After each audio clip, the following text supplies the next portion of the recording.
It looks like Paramount is really trying to take over the whole movie industry at once. After all those wild rumors about them possibly buying Warner Bros., the entire studio along with its biggest franchises, fans and insiders have been buzzing about what that could actually mean. There's still a long way to go before any deal happens, but we're already starting to see where Paramount's heading. The first big move from the studio's new leadership was announcing a brand new Transformers movie. Not only are they bringing Michael Bay back to direct, but according to reports, they're already planning a full new trilogy. If the next film does well at the box office. And yep, we already have some early details worth talking about. So, let's start with the obvious. Paramount has massive plans for this franchise. They're basically racing against time to keep the rights to Transformers, throwing every possible idea on the table. Prequels, reboots, direct sequels, you name it. But in the end, the most logical move was to bring back the man who started it all, Michael Bay. Love him or hate him, Bay is one of the few directors who knows how to create real blockbuster spectacle. Massive scale, insane visuals, and pure technical chaos that somehow works. He's the guy who turned a line of toy robots into a multi-billion-dollar global franchise. Sure, not all of his movies were perfect, but you can't deny the influence he's had on the action genre. Bay himself hasn't commented yet, but actors and producers close to the project have started leaking small bits of info. For one, Shia LaBeouf's Sam Witwicky is not coming back. The studio clearly wants to take things in a different direction, leaving the old storylines behind. And honestly, that makes sense. Paramount wants to show that Transformers can evolve for a new generation without completely ditching what made it special in the first place. LaBeouf had already said years ago that Sam's story was finished and didn't need a sequel. Since then, he hasn't shown any interest in returning, and in canon, Sam's basically dead. That's actually hinted at in The Last Night, when Edmund Burton tells Vivian she's the last living member of the Witwicky Order, meaning Sam's fate was sealed off-screen somewhere. Fans were split on his departure. Some missed him, sure, but by that point, LaBeouf already felt like a symbol of the franchise's early era. Paramount quickly replaced him with Mark Wahlberg as Cade Yeager. Fun fact, Wahlberg later turned down future sequels after learning that the studio forced Bay to step down as director. That's actually one of the main reasons the series suddenly shifted toward prequels. So if Bay is coming back, there's a real chance Wahlberg might too, though nothing's confirmed yet. One name that is circling back is Tyrese Gibson. He first showed up as Sergeant Epps in the original 2007 movie and is basically a Transformers veteran at this point. In a recent interview, Tyrese said he'd spoken to Bay about possibly returning for the new film. He didn't share details, but the hint was pretty clear. And if Epps does come back, that likely means the new movie won't be a sequel to Rise of the Beasts, since that story takes place long before Bay's timeline. That also opens the door for another familiar face, Josh Duhamel, who played William Lennox. He said he hasn't heard anything official yet, but he'd totally be down to return, as long as Lennox is a general this time. He's been in 4 of the previous films, so if Tyrese is already on board, Duhamel joining back wouldn't be a stretch. Of course, bringing back so many familiar faces could fuel some great nostalgia, but it might also make the continuity even messier than it already is. It really depends on what direction Bay decides to take. Will he continue his original storyline or start a full-on reboot? For now, it sounds like even Paramount hasn't fully made up its mind.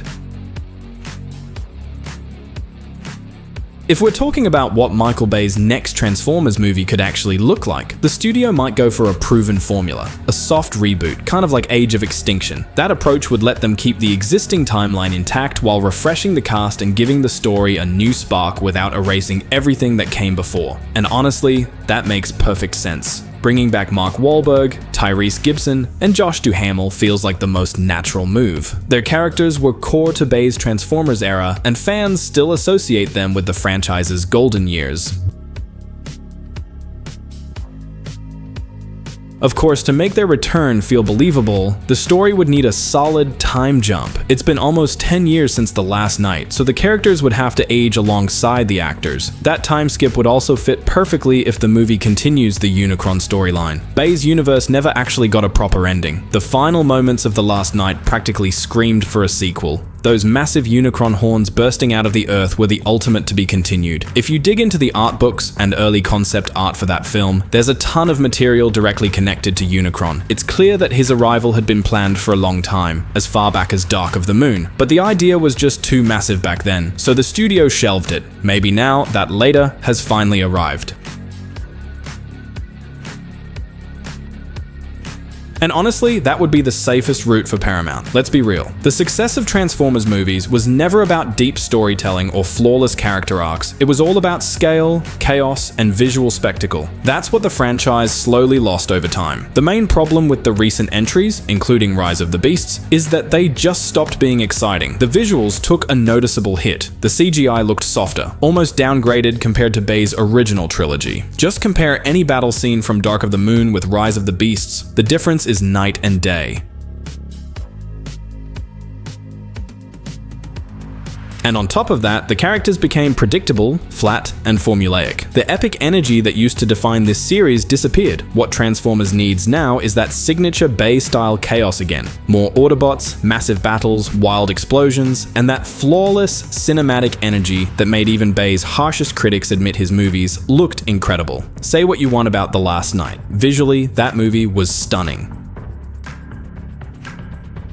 If Bay gets full creative control again, along with his original visual effects team, the same crew behind the first films, then story honestly becomes secondary. They could easily pick up right where things left off. Even if the cast changes, that's not a big deal. Just make a time jump, explain that years have passed, and introduce new heroes alongside the old ones. The Transformers canon is already a tangled mess anyway. Bumblebee itself was basically a soft reboot that rewrote parts of Bay's timeline. Now we have two overlapping universes that somehow coexist, and no one really minds. Peter Cullen, the voice of Optimus Prime, appears in both timelines and nobody's complaining. You could easily do the same with the human cast. That's why I genuinely think Bay deserves the chance to finish his saga properly. A full reboot would be a mistake. The franchise isn't dead or outdated. Far from it. Fans still rewatch the old films constantly, and Bay's movies consistently rank high on streaming charts, quietly making Paramount a steady profit. The studio knows that, which is exactly why bringing Bay back makes so much sense. At the end of the day, fans only want one thing: to see Optimus Prime and Megatron unite against Unicron in a final all-out showdown. That's the perfect ending to the Bayverse. Massive, emotional, and guaranteed to make bank purely by existing. Right now, there are actually several Transformers projects in development. The first one is Michael Bay's new movie, though its timeline hasn't been confirmed yet. The second is a direct sequel to Rise of the Beasts. Details are still scarce, but director Stephen Caple Jr. has already said he wants to return to finish Anthony Ramos's character arc and expand the lore of the franchise. According to him, if Paramount gives the green light, he'd love to explore new Transformer factions on other planets and dive deeper into the origins of Unicron and Primus. That could open an entirely new direction for the series. But there's a catch. Rumor has it that the next film will actually be a prequel and a crossover with G.I. Joe, set right after Rise of the Beasts and meant to wrap up that storyline. Producer Lorenzo Di Bonaventura recently hinted that the new installment would focus more on the Autobots themselves, showing their emotional side rather than centering on human characters. Sounds interesting, but also risky, especially since Joe characters will be part of the story too. Balancing both franchises in one film isn't exactly an easy task, and that raises another big question. Where does Michael Bay fit into all this? A prequel like that could easily contradict his original trilogy. So Paramount is basically stuck between two creative directions. On one hand, they want to bring back that old school Bay energy that fans love. On the other, they're trying to build a broader cinematic universe. And the clock is ticking. If Paramount doesn't release a new Transformers project by 2029, they'll lose the rights altogether.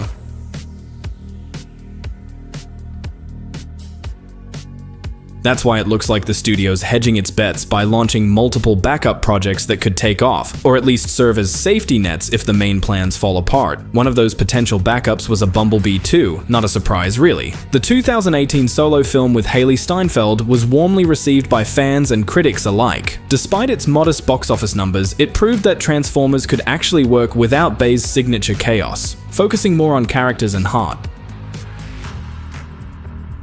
The writer for the sequel was never officially confirmed, but rumor has it that Joby Harold, who wrote Rise of the Beasts, was involved. Still, a direct follow-up with Steinfeld now seems unlikely. The ending of Bumblebee directly clashes with the main timeline, essentially breaking Bayverse continuity, so it's doubtful the studio would risk continuing that branch. However, some of the ideas and story concepts from Bumblebee 2 might still find their way into future films. When it comes to the animated side of things, Transformers 1 was originally meant to kick off a full-on trilogy, showing how the war for Cybertron actually began. By the end of the first movie, Megatron warns Optimus Prime that their conflict is far from over, setting up what should have been an epic continuation. The sequel was planned to dig much deeper, exploring the creation of Cybertron itself, diving into Transformer culture, and setting the stage for the full-scale war we all know. But those plans are now on hold. Despite solid reviews, Transformers 1 underperformed at the box office, and Paramount didn't see enough commercial potential to greenlight the next chapter. Still, the studio isn't walking away from animation entirely. Director Josh Cooley has already signed on for a new animated project. He confirmed that it won't be a direct sequel to Transformers 1, but Paramount clearly trusts him, so another animated film is happening. It's just a question of what form it'll take.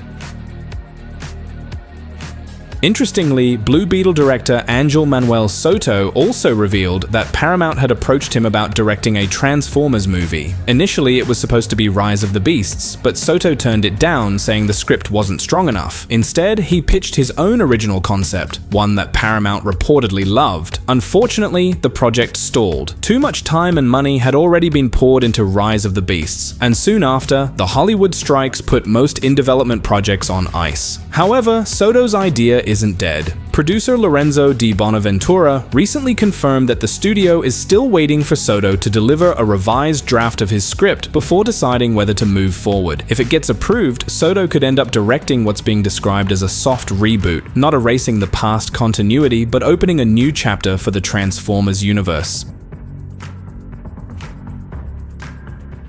So, counting it all up, here's where things stand for the next few years. We've got at least 3 Transformers projects that have been confirmed by credible sources and seem genuinely in motion. On top of that, Paramount's got 2 secret projects in the works, one likely based on Soto's concept, and another rumored to be a Transformers movie with a detective twist, which would definitely be something new for the franchise. It's clear the studio's gearing up to breathe new life into Transformers. Budgets aren't being cut, and ambition is still sky high, but the real issue right now is the timeline. The franchise has become a tangled mess of overlapping stories and contradictions. Before Paramount can truly move forward, they'll have to make a choice once and for all: reboot, continue, or completely restructure the Transformers universe from the ground up.